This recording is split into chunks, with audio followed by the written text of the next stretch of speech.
In the heart of the kingdom of Ojúmọ dàgbèsí, where the rivers whispered secrets to the wind and the hills stood as silent witnesses to generations of power and greed, a storm was brewing. The land was ruled by Oba Adetokunbo, a king both feared and revered. Under his reign, prosperity flourished, but so did suspicion.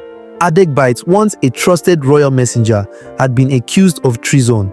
A whisper in the king's ears, a single lie, and his world had come crashing down. Someone close, had betrayed him. The palace had once been his home, its golden halls and wide courtyards a place of comfort. But now it was a den of enemies. He had overheard the council plotting in hushed tones, voices thick with deception. The accusation that he had conspired with General Udiwal, the king's greatest rival, to overthrow the throne. He had only ever been loyal to the crown, but loyalty, he had learned, could be bought. As he fled into the forest, the king's guards on horseback thundered behind him. He knew he could not stop. His only hope lay in reaching the one person who might still believe in him. Iféolúwa, the king's daughter, his childhood friend, and his secret love. Back in the palace, Iféolúwa paced her chambers, her silk wrapper dragging against the cold marble floor. The news of Adegbite's betrayal had hit her like a blade to the chest. The man she had known since childhood, the man who had once saved her from drowning in the palace lake. Could he truly be a traitor? But something felt wrong. Her father had not been himself lately. Ever since the arrival of Chief Olaleye, a cunning and power-hungry nobleman, whispers of treachery had spread like wildfire. Olaleye had always eyed the throne with envy, his words as smooth as palm wine, but twice as intoxicating. He had the king wrapped around his finger, feeding him stories of disloyalty, turning friend against friend. Iféolúwa had to act fast. She disguised herself as a market woman and slipped out of the palace under the cover of night. She had to find Adegbite before the king's men did. But she wasn't the only one searching. Unbeknownst to her, Chief Olaleye had spies everywhere, and he was already setting the next part of his grand deception into motion. Deep in the forest, Adegbite reached the abandoned shrine of Ogun, the god of war and iron. It was a place long forgotten, a ruin where few dared to tread. He knelt before the cracked stone altar, whispering a silent prayer. He needed strength, guidance, a way to clear his name. A rustle in the bushes. He turned sharply, drawing his dagger. A figure stepped forward. Iféolúwa. Their eyes met, and for a moment, the world stood still. Adegbite, she breathed, taking a hesitant step forward. Tell me the truth. Did you betray my father? His jaw tightened. You know me, Iféolúwa. I would rather die than betray my king. She searched his face, looking for a lie but finding none. And that was when she knew. Someone was playing a dangerous game. Before she could speak, a sharp whistle cut through the night. The king's guards had found them. Run! Adegbite shouted, grabbing her hand. But it was too late. The clearing exploded with movement as men on horseback charged forward, torches blazing. Swords were drawn. A fight was inevitable. And in the shadows, watching with a cruel smile, stood Chief Olaleye. His trap had been set, and the next move would change the fate of the kingdom forever. Adegbite knew they were outnumbered. He pulled Iféolúwa behind him, gripping his dagger tightly. He had fought many battles in his time, but this one was different. This time, he was not just fighting for survival, he was fighting for the truth. A guard lunged at him with his spear. Adegbite dodged, twisting his body and slashing the attacker's arm. The man cried out, falling back. But more were coming. Iféolúwa turned, scanning the forest for an escape route. Her heart pounded as she spotted a narrow path leading toward the river. This way! She shouted, pulling Adegbite with her. They ran through the thick trees, over fallen logs, past the spirits of the night that whispered in the wind. The river was close now, its waters glistening under the moonlight.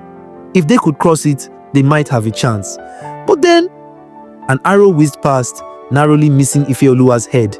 She gasped, stumbling forward. Adegbite caught her, But as he turned, he saw the shadowy figure of Chief Olalai standing on a hilltop, watching with a smirk. Behind him, more warriors appeared, their faces hidden beneath iron helmets. These were not ordinary palace guards. These were Olaleji's personal assassins, men who answered only to him. There was no escape. Adegbite knew he had to do something drastic. He turned to Iféolúwa, his voice urgent. "Jump into the river." Her eyes widened. "Are you mad? The current is too strong. We'll drown." "It's better than dying at their hands," he said. "Do you trust me?" She hesitated for only a moment, then nodded. Together, they ran toward the edge. Behind them, Olaleye's assassins rushed forward, swords gleaming under the moon. Adegbite took Iféolúwa's hand, and they jumped. The icy water swallowed them whole. The current was stronger than they had expected, pulling them downstream with terrifying speed. Iféolúwa struggled, her lungs burning, but Adegbite held onto air, guiding them toward the shore. Above the riverbank, the assassins watched, their torches flickering. Olaleye's smirk never wavered. "Let them run," he said. "They won't get far." Beneath the surface, Adegbite and Iféolúwa swam with all their strength.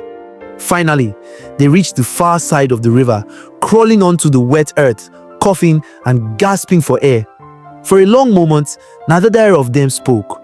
Then Iféolúwa turned to him.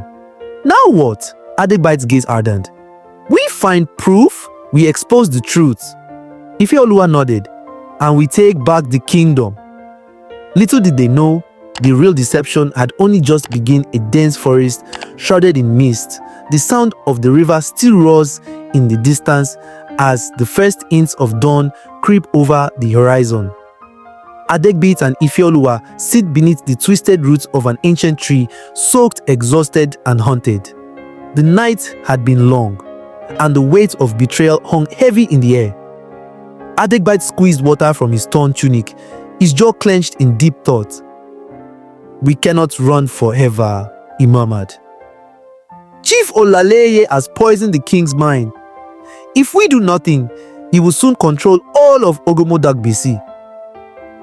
Iféolúwa pulled her knees to her chest, shivering slightly. "But how do we fight an enemy who wears the mask of a friend? My father trusts him. He won't listen to us." Adegbite exhaled sharply, his mind racing. "There is one place we can go," he said finally. "A place where the truth still holds power. The Oracle of Imole." Iféolúwa's eyes widened.